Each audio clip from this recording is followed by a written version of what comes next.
प्रतिबिंब बनता है तो कैसे बनता है, बारी बारी से बात करेंगे शब्द का। सबसे पहले तो चलते हैं image formation in plane mirror की बात करते हैं। किसकी बात करते हैं? सबसे पहले बात करते हैं image formation in plane mirror. समतल दर्पण में बनने वाले प्रतिबिंब की विशेषता क्या है, कैसा होता है, उसके बारे में टॉपिक हमारा होगा image formation in plane mirror. Plane mirror यानी समतल दर्पण में प्रतिबिंब निर्माण। प्रतिबिंब निर्माण ये ध्यान दीजिए, समझिएगा। जैसे ये आपका समतल दर्पण है। क्या है? समतल दर्पण है। समतल दर्पण पर कोई प्रकाश किरण, मान लीजिए ये प्रकाश किरण आई, ये अभिलंब है और यहां से ये लौट गई, तो जहां पर आके गिरी यहाँ पे कोण बनाई आई, ये नॉर्मल होता है। और ये कोण को बोलते आर। क्या बोलते? आर बोलते हैं। कहता है कि यह जो आपका क्या आई प्रकाश किरण लौट गई तो प्रकाश का परावर्तन है। लेकिन सपोज दैट यह आपका समतल दर्पण है, ये अक्ष है, यहां पर कोई वस्तु है, ये वस्तु से कोई प्रकाश किरण ऐसे आई है ना, और कोई आपका मान लीजिए कोई प्रकाश किरण जो है ऐसे आई, ऐसे। तो ये जो प्रकाश किरण आई और जो भी गई, जब बात करते हैं तो कहा करते हैं हम लोग हैं कि प्रकाश किरण जो है वो देखिए, जो यहाँ से ऐसी आई वो टकरा के यहाँ से लौट जाएगी, लौट जाएगी। और जो प्रकाश किरण यहाँ पर से ऐसे आई वो टकरा के यहाँ से लौट जाएगी, लौट जाएगी। जब दोनों को आगे बढ़ाइए, देखिए इसको भी आगे बढ़ाइए, पीछे इमेजिनेशन कीजिए, इसको भी आगे बढ़ाइए तो यहाँ पे आगे कटेगी। तो ये जो बना प्रतिबिंब बना के, ये जितना साइज का है वही साइज का ये भी रहेगा। मान लेते हैं ये ए बी वस्तु है, तो प्रतिबिंब के भी क्या ए डैश बी डैश बनेगा, एकदम सीधा सीधा बनेगा, बराबर साइज का बनेगा। कहता है समतल दर्पण में जो प्रतिबिंब बनता है वो दर्पण के पीछे बनता है। कैसे बनता है? मैं आपको रे डायग्राम बना के दिखा दिया। क्या? दर्पण के पीछे बनता है। जितनी दूरी पर आगे रखे उतना ही दूरी पर पीछे बनेगा, जितना आकार इधर है उतना ही आकार यहाँ रहेगा, है ना। ये सब बातें आप ध्यान रखिए। तो समतल दर्पण में कैसा बनेगा प्रतिबिंब, क्या बनेगा, वहां जब लिखते हैं पहला नंबर हम लिखेंगे कि image is virtual and erect. पहला चीज, प्रतिबिंब काल्पनिक एवं सीधा होता है, काल्पनिक एवं सीधा होता है। ठीक है। दूसरी बात, image is equal to object. प्रतिबिंब वस्तु के आकार के बराबर होता है, वस्तु के आकार के बराबर होता है। तीसरी बात, जो इमेज बनेगा, ध्यान दीजिएगा, जितना आगे है उतना ही पीछे बनेगा। क्या? Image is formed behind the mirror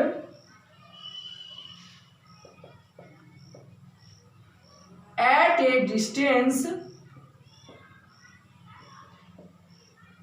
equal to object,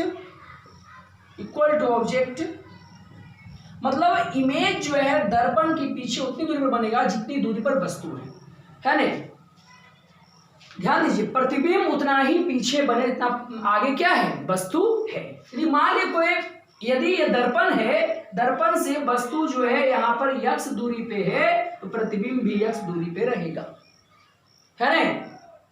यदि कोई वस्तु जो है वो u वेग से जा रही है तो ये भी दर्पण से u वेग से ही जाएगा। लेकिन दर्पण और वस्तु के बीच की दूरी बात कीजिएगा कि इसके बीच दूरी क्या होगा, तो वो जो है ना b और b डैश जो है ना वो इसके दूना हो जाएगा। और यदि वस्तु के सापेक्ष बात की जाने का नहीं तो ये भी क्या दुगना हो जाएगा। वस्तु के सापेक्ष में दर्पण सापेक्ष में है बस लगेगा, ये भी दुगना हो जाएगा। ध्यान रखिएगा। इसके अंदर क्या सबसे मेन गुण क्या है, जब किसी वस्तु को समतल दर्पण के सामने रखा जाता है तो सबसे इंपॉर्टेंट घटना जो घटता है उसको हम लोग बोलते हैं कि लैटरल डिस्प्लेसमेंट, पार्श्विक विस्थापन। क्या बोलते हैं? पार्श्विक विस्थापन बोलते हैं। नहीं, पार्श्विक व्युत्क्रमण बोलते, लैटरल इन्वर्सन बोलते हैं ना। कैसे? जैसे ये आपका दर्पण है, हमने यहां पे क्या लिखा, बी लिखा, बी। इसका इमेज जब इधर बनेगा तो बनेगा ऐसे, ये पे लिखिए। तो ये जो इमेज बना, ये जो उलट गया, ये दिशा पलट गया, क्या इस घटना को बोलते हैं लैटरल इन्वर्सन। क्या बोलते हैं? Lateral inversion. ध्यान दीजिए, लैटरल इन्वर्सन। हिंदी में बोलते हैं पार्श्विक व्युत्क्रमण। पार्श्विक व्युत्क्रमण। आपसे कोई पूछे बताओ जी पार्श्विक व्युत्क्रमण किसे कहते हैं, तो बोलेंगे कि समतल दर्पण में जब किसी वस्तु को के प्रतिबिंब को देखा जाता है तो ऐसा दिखाई देता है। इसे नॉर्मल देखिए आप लोग, हम लोग घरों में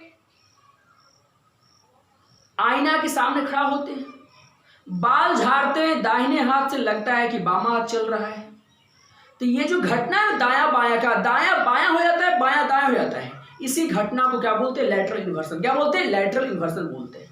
ध्यान रखिएगा ने, हमने पहले ही बोला आपको कि ध्यान से समझिए, क्योंकि ये चीज आप समझ लीजिएगा कि इसका आपको नोट्स जो है वो मिल जाएगा, आराम से आप लिख लीजिएगा, समझने पर केवल ध्यान दीजिएगा। लैटरल इन्वर्सन क्या है?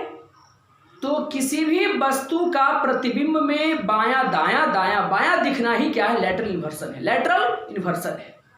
ठीक है? बी ऐसे है ऐसे दिखेगा, सी ऐसे है ऐसे दिखेगा, है नहीं? यदि ए को लीजिए तो ए इधर रहे चाहे इधर रहे, बतिया बराबर है नहीं? इसमें कोई परिवर्तन नहीं होगा। ठीक है? तो ये घटना क्या है? पार्श्विक व्युत्क्रमण है, पार्श्विक व्युत्क्रमण है। तो ये हुआ समतल दर्पण का क्या विशेषता, प्रतिबिंब का विशेषता। आप सबसे बताओ जी समतल दर्पण का उपयोग हम लोग करेंगे कहाँ? तो हम लोग बोलेंगे तो समतल दर्पण उपयोग हम लोग रोज दिन अपने घर में करते हैं, चेहरा देखने में। देखते हैं लोगों के क्या साड़ी या फिर क्या ड्रेस है ये सब में कि छोटे छोटे क्या शीशे लगे होते हैं, वो सब समतल दर्पण ही होता है सजावट करने में। देखे होंगे दुकानदार के पास, अभी भी आपको दिख जाएगा, पहले तो सबके पास रहता, अब भी आपको दिखेगा किसके पास? चश्मा दुकान में देखिएगा तो एक आईना रखे हुए रहता है, छोटा सा आईना आपने आगे रखा है। तो उन सब चीजों में हम लोग समतल दर्पण उपयोग करते हैं। इसके अलावा इसी समतल दर्पण का उपयोग किया जाता है कहाँ? तो पेरिस्कोप में। समुद्री जहाज में जो लोग सफर करते हैं वो लोग अपने दुश्मनों या बाहर चीजों को देखने के लिए क्या इसी पेरिस्कोप का इस्तेमाल करते हैं। या फिर एक ही आदमी का ढेर सारा प्रतिबिंब प्राप्त करना हो तो हम लोग बहुमूर्तिदर्शी क्या लगाते हैं? बहुमूर्तिदर्शी बनाते हैं। वो बहुमूर्तिदर्शी भी क्या होता है? समतल दर्पण का ही बना होता है। ये सब सिंपल उपयोग है किसके? समतल दर्पण के उपयोग है। अब फिर क्वेश्चन करता है सर हम लोग जब कभी सैलून में जाते हैं तो देखते क्या है ना कि बहुत सारा मेरा प्रतिबिंब बनता है, वो कैसे बनता है? तो जानते वो सब क्या है? समतल दर्पण में प्रतिबिंब जो बनता है उसकी संख्या होती है। किसी समतल दर्पण में कितने प्रतिबिंब बनेंगे एक वस्तु का, कैसे बन सकता है, हम लोग उसकी बात करते हैं, है नहीं? देखिए ध्यान से,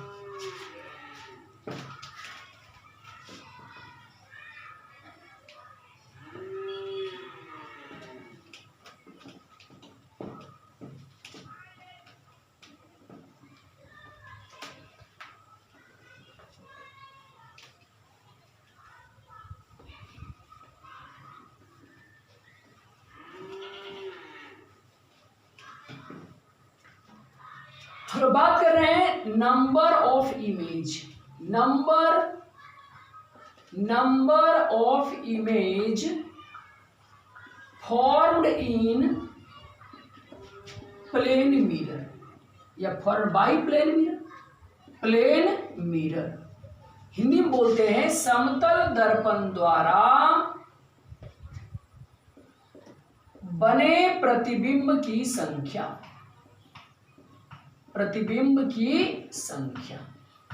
ये ध्यान दीजिए, समझिएगा। कहता क्या है, इसके फॉर्मूला होता है नंबर ऑफ इमेज बराबर, फॉर्मूला होता है नंबर ऑफ इमेज बराबर 360 degree by theta.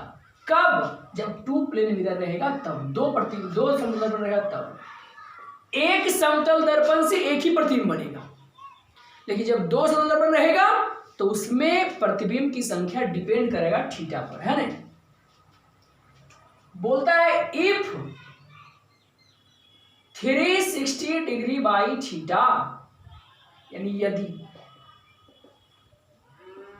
Is even मैंने सम, क्या मैंने 360 बाई थीटा का हल किए और सम संख्या आ गया, देन नंबर ऑफ इमेज, तब प्रतिबिंब की संख्या क्या होगी, तो 360 बाई थीटा माइनस 1 क्या होगी, 360 degree by theta minus 1। Example लेते हैं, ये एक दर्पण, दूसरा दर्पण ये एंगल 60 है, क्या है 60 है, हल कीजिए 360 बाई 60, 6 बार में, 6 कौन संख्या है, सम संख्या, क्या करेंगे इसमें, प्रतिबिंब क्या होगा 6 माइनस 1 बराबर 5, प्रतिबिंब की संख्या क्या होगी 6 माइनस 1 बराबर 5।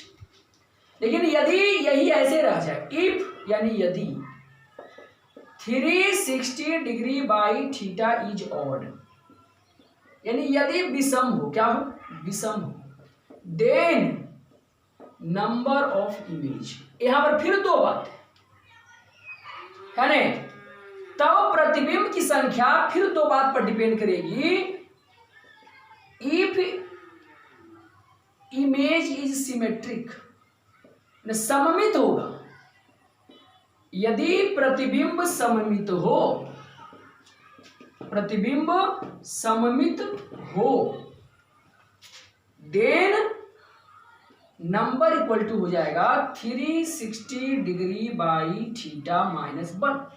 फिर से सममित यदि होगा, समझते सममित मतलब ए लिखे, ए तो ए क्या है, कैसे ना सेम टू सेम वही रहेगा, कोई परिवर्तन नहीं होगा, कोई परिवर्तन नहीं होगा।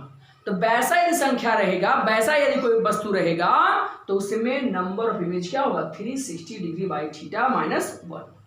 लेकिन यदि यही यहां पर ऐसे रहेगा, इफ इमेज या ऑब्जेक्ट कहीं इज अनसिमेट्रिकल, अनसिमेट्रिक माने विषम सममित हो, प्रतिबिंब या वस्तु क्या हो, विषम सममित हो, सममित हो, तो नंबर जो है वो क्या होगा 360 डिग्री बाई थीटा, है ना। यदि विषम सममित है तो 360 बाई थीटा होगा, सममित है 360 बाई थीटा माइनस 1 होगा। प्रॉब्लम नहीं होना चाहिए, ठीक है। जैसे एक ऐसे दर्पण, ऐसे यहां पर देखिए, यदि यहां पे 120 चलिए लेते हैं, 90 डिग्री लेते हैं, तो सीधे लिखेंगे 360 बाई 90, कट के 4 आया तो घटा देंगे, आंसर क्या आती है आगे। सममित विषम सममित, ये थोड़ा सा क्या होता है समस्या, इसमें आपको वहां पर लिखल रहेगा क्या कि वस्तु सममित है या प्रतिबिंब सममित है, वस्तु सममित रहता है प्रतिबिंब सममित होगा, क्या या असममित है, तब वहां पर ऐसे नॉर्मली जब नंबर ऑफ क्या ऑड आएगा तो बस डायरेक्ट आंसर हो जाएगा। जैसे मान लीजिए ऐसे आता, यहीं पर एंगल 90 नहीं रखे, क्या हो जाता, ये एंगल होता 120, तो लिखते 360 डिग्री बटा 120 बराबर 3 आंसर, ठीक है। यदि क्लियर नहीं किया हुआ रहे कि सममित है कि विषम सममित है तो डायरेक्ट यही बना के छोड़ देंगे, समस्या नहीं पूरा भी चाहिए। आगे देखते हैं ना,